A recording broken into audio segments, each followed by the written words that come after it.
Hey, welcome back. So, this is very impromptu. Today's Wednesday, and I never record a thing on a Wednesday. I was going to do this on Saturday because I'm doing the improv thing tomorrow, and I thought this week I would talk about the improv thing for my vlog. But I was just taking a shower, and I was just thinking about this, and I wanted to talk about it because I was feeling bad about it again. It's jealousy again. Oh boy. I went to lunch with that guy who I mentioned before, who I was jealous of. And he's awesome. He's like the best person ever. And guess what happened? He told me he's getting married. It hurt me. It felt bad. I feel like I handled it well when he told me about it, and I was like, oh, good for you. Like, I'm happy for you. And I am, obviously. He seemed happy, which is good. And that's awesome, but it's hard to be.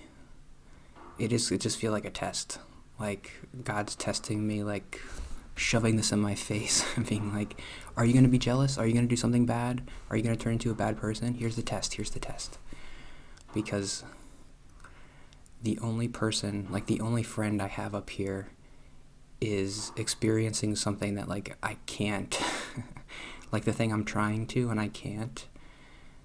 And it's hard because obviously I don't feel like I want to tell him about it because we're not really close friends anyway. And it would just seem kind of petty to be like, oh, good for you. I'm actually sad though that you're getting married. Can't do that. Especially like if I want to be friends with this person and like the first experience I have of him is like, I want to be supportive, right? I want to be like, you can do it. Good job. This is awesome. I want to be that guy. I don't want to be the guy who's like, oh, good for you, I guess, but what about me?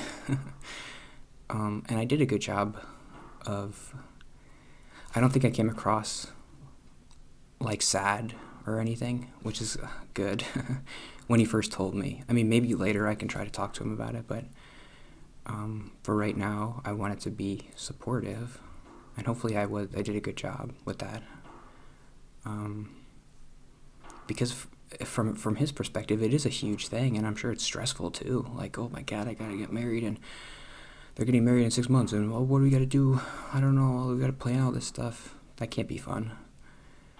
So on top of that, like, this guy that you're meeting for lunch is like, oh, but my life is bad too. Like, your life is so great.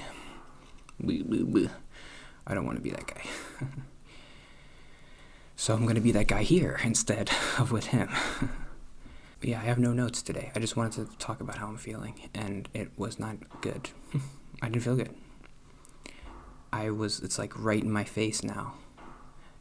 And I'm like, I do want that, and I don't know how to get it, and I don't have it. It doesn't seem possible. And when it's not in your face, you can ignore it. Because of my moon analogy. I'll bring it up every time, because it's the best analogy I've ever come up with. Am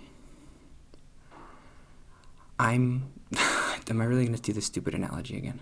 Well, this guy and his wife are like Neil Armstrong and Buzz Aldrin, and they're on the moon and they're having so much fun, and like I'm stuck in the stupid or the thing around the moon, and I can't experience it. And I'm just like, okay guys, I'll stay on the ship and I'll do my math, and you can have fun playing golf on the moon, and it doesn't feel good.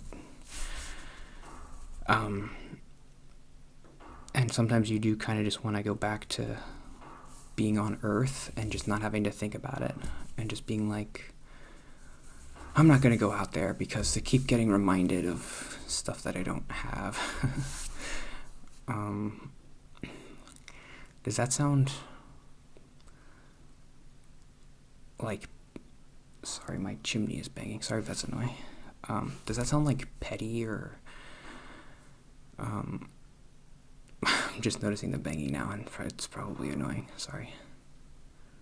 I never notice it because I wear noise-canceling headphones, but whatever. What I have that funny anecdote like in my chamber that I can pull out about dating kind of being like Indeed and looking for a job. So I feel like that's a good way to broach the topic. Like maybe the next time I meet him or the second I could try to talk about him and like, I'm so happy for you. I'm kind of feeling a little bit bad about myself. Like I'm looking for something and I don't know how to find it and I can't find it. And I could be kind of funny and say like, I've noticed that like looking for a relationship is kind of looking for a job, because when I was looking for the job, it was awful. I was on Indeed and I was filling out 1 million applications every day, sending all this stuff out and hearing nothing back. And it was so demoralizing. Like nobody is interested at all. How can that possibly be? And what when I did that coaching thing, what he told me was like 99% of the jobs people find are connections. Like they know somebody or they go to a networking thing. It's not from Indeed. And guess what? I found my job from my aunt. She told me about it. And she was like, if you do your application right now, you could probably get an interview. And she was right.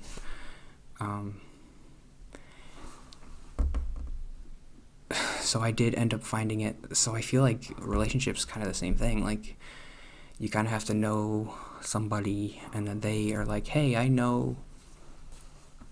Oh, my phone is ringing. Felipe. Yeah, like, hey, if you know somebody, let me know and we'll be together or something. And that's how he met his girlfriend, is like they were at like a summer camp. He was like a counselor or something and he knew somebody there. I guess I always knew too that the relationship stuff would be harder than the job stuff, because the relationship stuff is so personal. Like your job stuff, you can just be like, oh, I'm an accountant and I do math, and you can kind of separate that part of your personality. But when it comes to relationship stuff, you have to be your entire self and you have to just put it out there. And it's harder because other people have to be doing that same thing, and it's harder for them too. So it's hard to meet people who are putting their entire self out there, because not a lot of people are doing it. You go on these stupid apps and you like people and you don't get anything back, and it's fine. I mean, I'm not saying that like I expect anybody to like me, but it's just hard. That's all I'm saying. It's harder than looking for a job. And I am handling it better than I handled looking for a job, so that's like, I can feel good about that. Like I'm not getting too depressed yet. But today was probably the worst I felt about it, because it was in my face and just like a feeling in my chest, like right here, right like here. Like a sinking feeling right here. I was kind of feeling after meeting him and thinking about like, it's so close, but it's so far away. And just seeing how happy he was about it and being like, God, that must be what I'm missing, right? That's hard. And I just wanted to talk about it. I watched this movie. So here's something that made me happy this week. I watched this movie on Hulu called Fresh, and it's really good.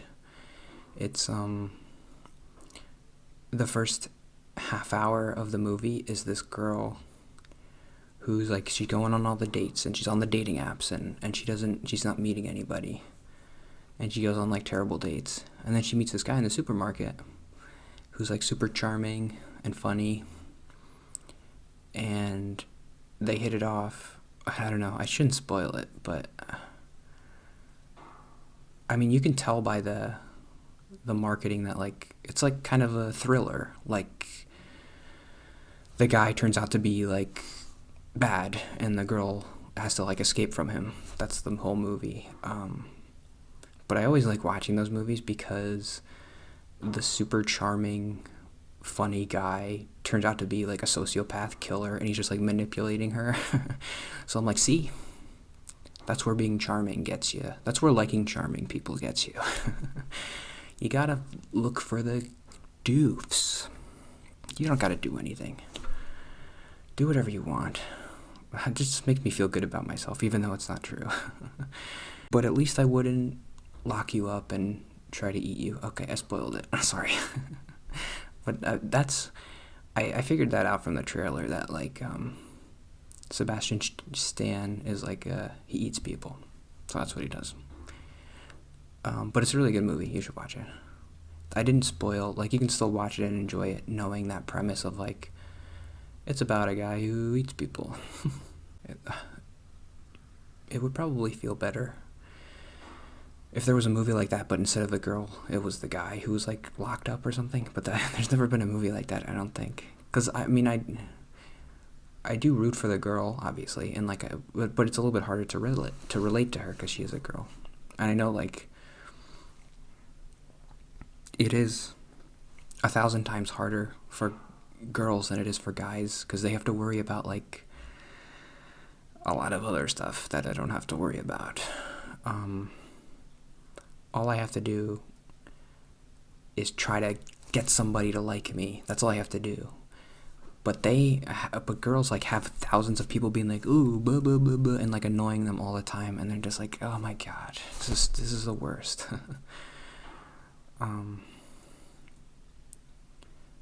And I think that